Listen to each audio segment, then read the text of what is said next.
Hey everyone, this is Stephen Rubenstone, the founder and author of the Nestamir fantasy series.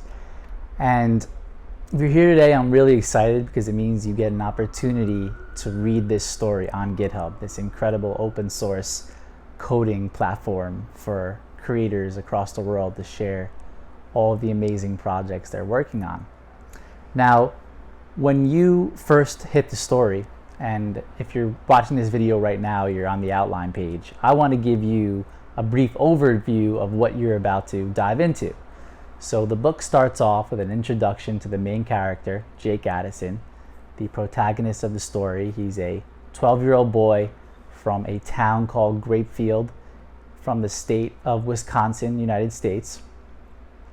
And we learn early on that Jake Addison is kind of this very interesting creature. He's definitely troubled. Something is really bothering him.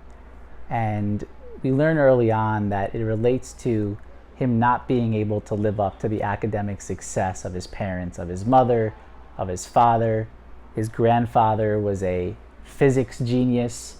So we see early on in the book, Jake in school, he tries in certain classes, but a lot of times he kind of beats himself up mentally and just can't get through the learning material or the learning process successfully. And he kind of feels ashamed of himself that he can't perform like his parents did. On the other hand, we see that he's a decent athlete, but he also struggles in sports for some specific reasons. And he also is dealing with some bullies and some social issues.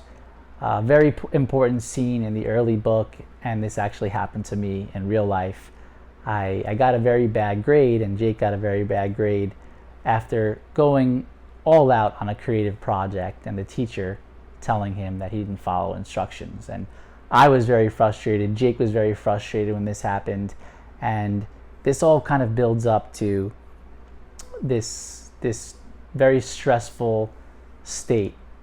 And after a certain bullying situation, Jake ultimately leaves school early one day and then ends up in a bad neighborhood.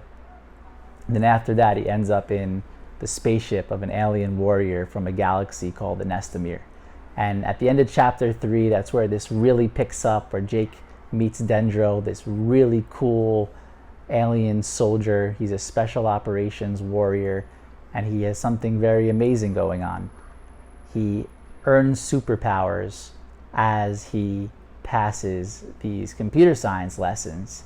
And Jake is opened up to this unbelievable world, this mysterious learning force that gives people rewards if they pass and learn material in a very specific way. And that's where the story really picks up. So I really ask all of you readers out there, read the prologue, read chapter 1 and 2, and at the end of chapter 3, once you get that backstory and you learn kind of who Jake is and where he comes from, when Jake meets Dendro, that's when the lessons come. That's when the Python is introduced. But most importantly, that's where Jake starts to begin his transformation from an insecure 12-year-old to somebody who's going to grow into this unbelievable learner. So the book, and you can see in the outline here, it contains all sorts of amazing adventures. There's a battle against aliens on an ice skating rink. There's a lesson about data structures in an alien bar in Casablanca. Read on. I promise you this will be one of the most amazing adventures you ever go on, and I'm excited to go on it with you. Thanks.